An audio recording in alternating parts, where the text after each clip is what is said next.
blog. The password is very simple. If you're near the Tonewinner factory, you can use the free internet from 1 to 9. Now he's going to connect to it and of course go through every single function without exception. As I understand it, he has some kind of reference device set up below. He's listening to everything on it. Look at those speakers. Wow. Now that's what I call a winner. Most likely it's some kind of derivative of Tonewinner. The music, of course, is Chinese again.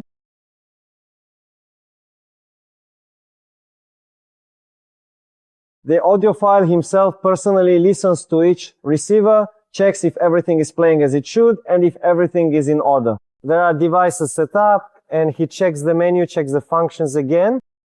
And most likely, not a single musical detail will escape his attention. Because I see that he's already spent about 10 minutes on this receiver. Although I don't really understand what exactly he's checking, since it was already checked before. How many times can you even run these checks?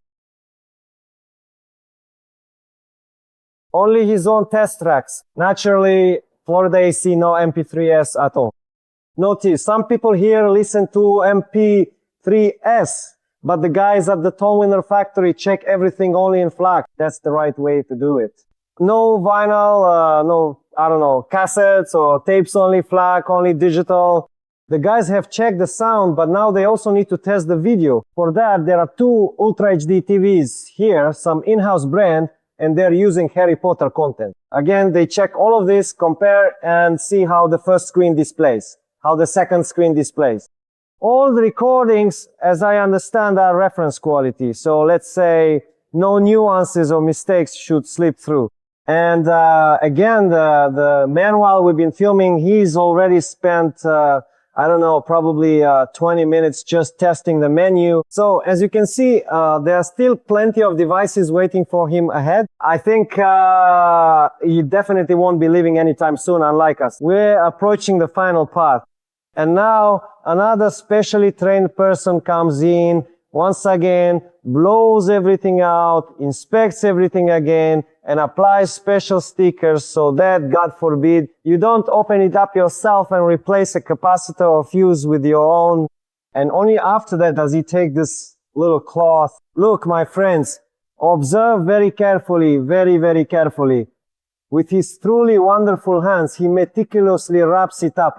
He carefully packs it deep inside. Watch closely now. He'll expertly put a special moisture absorber in there.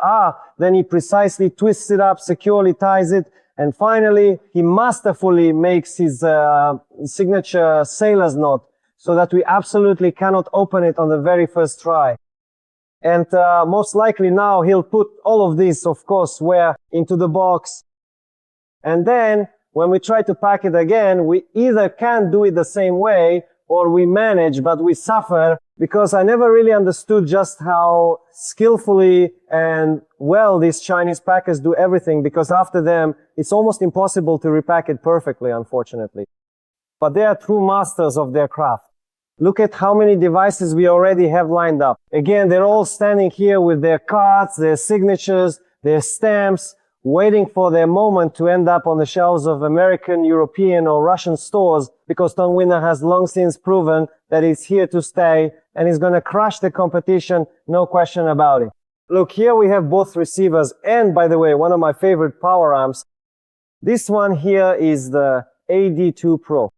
Check this out, guys. This thing is just insanely cool. If you build a home theater with it, it's going to be absolutely amazing. And here's a modest amplifier. I think it's the 99th model. I can't see for sure, so if I'm wrong, please let me know in the comments. Everyone does their own thing, because on the one hand, this is a small job, just putting together some component. Sometimes it seems like it's not as efficient or as good as, for example, those Europeans who build everything from scratch.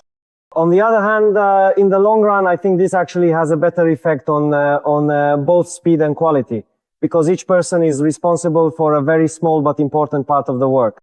Thanks to this, we can speed up and in the end get a really great product for minimal cost. Because, for example, this device, which I've tested and listened to so many times, is just amazing. It's their top of the line solution, the AD1 Pascal Plus. It operates in class A at low power. It weighs over 40 kilograms, yet it costs next to nothing. Right now, it's something like 300,000 rubles in our currency. If we were to put a nameplate from some top European manufacturer on it, you could immediately triple the price. On the one hand, I'm cautious about new brands, especially Chinese ones. But on the other hand, considering what's happening here, the market size, the quality, and again, the level of manufacturing, we can see that it's already very difficult for Europeans, and it will only get harder for them to compete with this beast called Tonewinner, because these guys are really trying to do everything as well as possible. And we can see that for ourselves, and they're not afraid at all. You see, they let us into the factory and say, look at this, look at that. Yes. That's how everything is set up here. They say that they make super cool products for the lowest possible prices. If you think you can compete with us, then by all means go ahead. But from what I can see, it's going to be tough for competitors, really tough. For example, I didn't know that Tonewinner makes not only hardware, but also speakers. And as you can see, this conveyor is exactly where the assembly of speaker systems takes place. They also assemble subwoofers here. Of course, this isn't the company's main product line. Nevertheless, as we can see, they take this work quite seriously. The terminals for the speakers are of pretty good quality.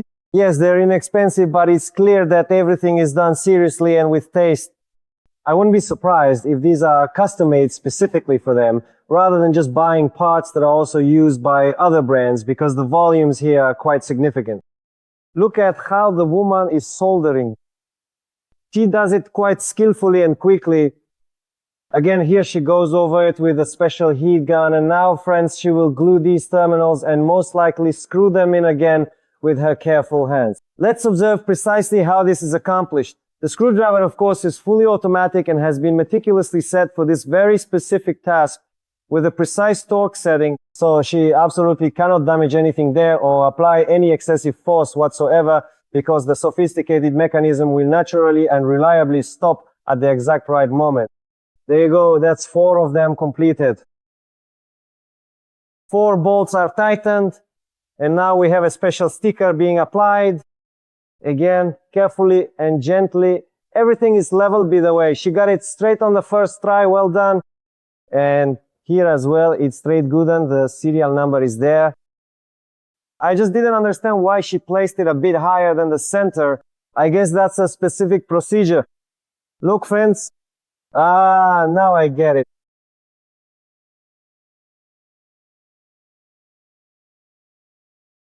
Although, to be honest, friends, I still don't quite understand why this was done. If you know, please let me know in the comments.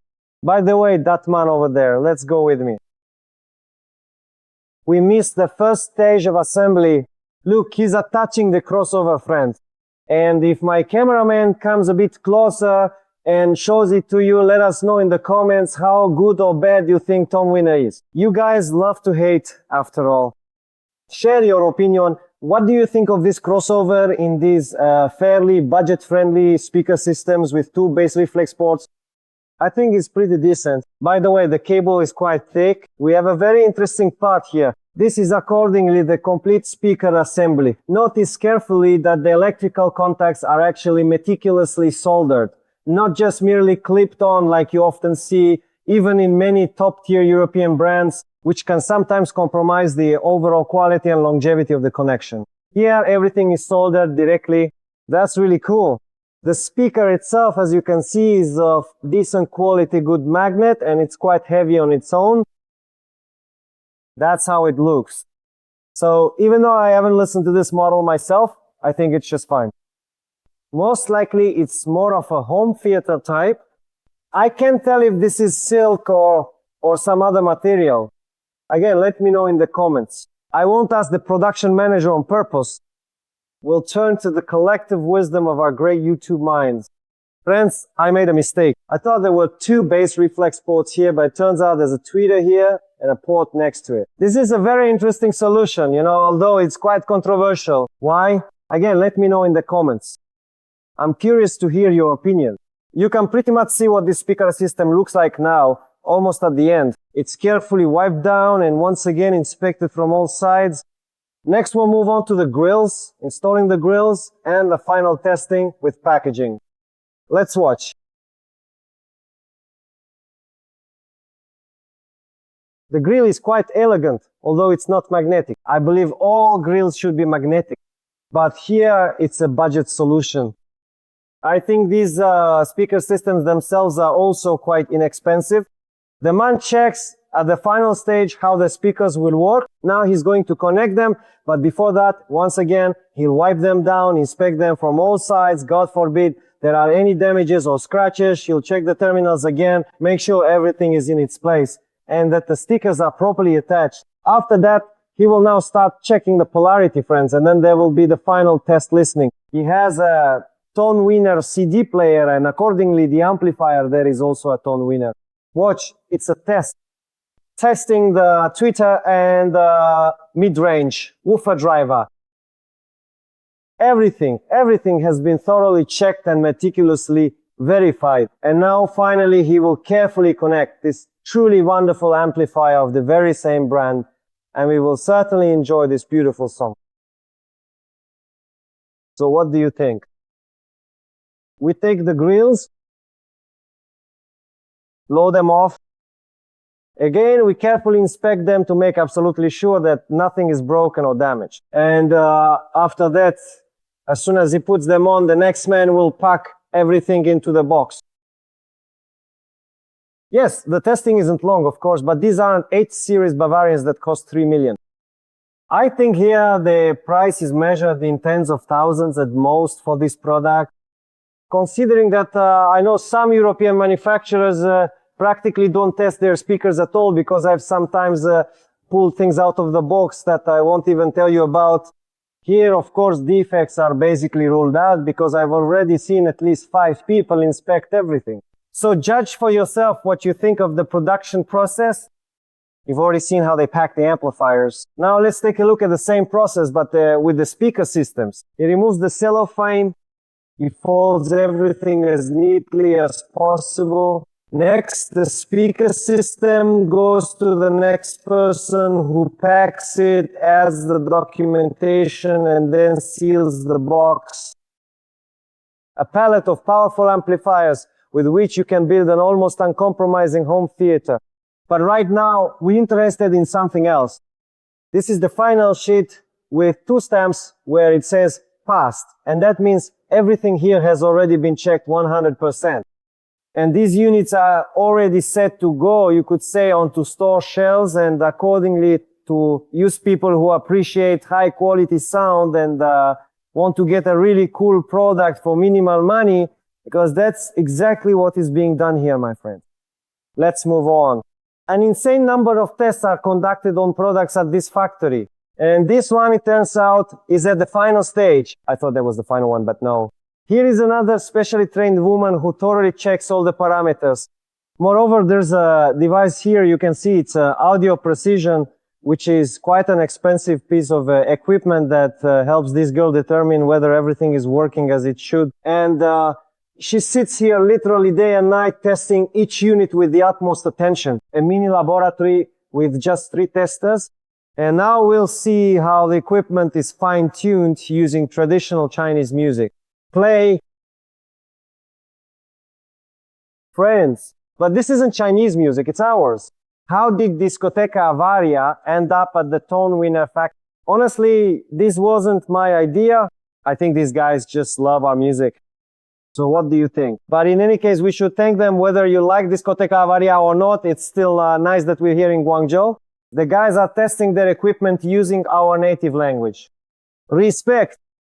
My grateful clients often ask me when they buy equipment from me, what about the delivery? What about the shipping company? You know, now I truly and deeply understand that when I sell a Tonewinner product, well, even the very boxes themselves are meticulously tested like this right here. Not every single box, my dear friends, but absolutely every brand new product before it ever goes to the store shelves, before it gets carefully shipped out on large trucks, this brand new box is thoroughly taken and rigorously tested. If everything is perfectly fine, if there are absolutely no extra vibrations whatsoever, if the cable doesn't slip anywhere at all, doesn't damage or scratch anything in its path, and so on and so forth, then the entire device is considered fully ready for secure transport.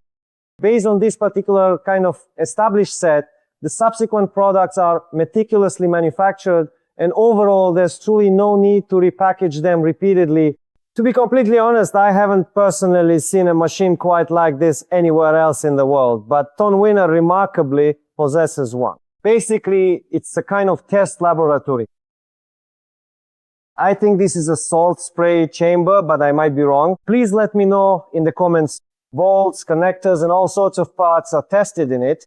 The testing lasts from 6 to 12 hours on average, after which the part is checked to determine whether it will be used further or not. If you've worked with similar equipment, please let me know what these parameters are and what they're responsible for. I'd really appreciate it, as always. When a new model comes out, it's additionally tested in this chamber. The device is placed there, so what happens to it? So for 2 hours, it's simply kept at 55 degrees Celsius. Next, it's turned on at 40 degrees and must operate for 16 hours, after which, again at 40 degrees, but with 93% humidity, it just sits there for a full 96 hours.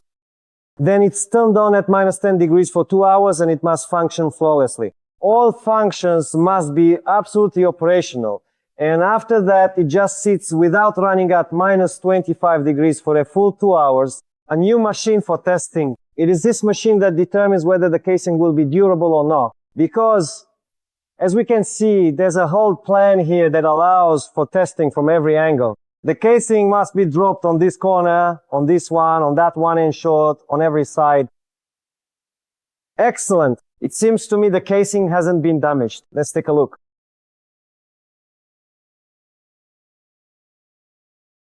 Good.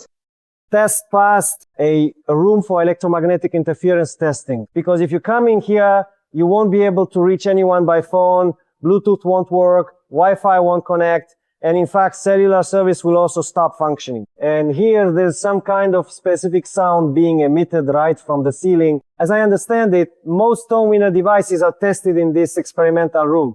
That's their approach for you. The R&D department has already left work because they've already come up with everything. The quality control department is also absent from the workplace in the evening because we saw that other people check everything for them 100 times over. They've already gone home to chill. But the external and internal sales departments are still at their desks. I don't know how much longer they'll be staying, maybe an hour, maybe two, but they just keep selling and selling because apparently Tonewinner's products are in high demand. That's the kind of injustice you get in this world. So which department would you like to work in at Tonewinner? This one, that one, or maybe you've come up with something new? Let us know in the comments.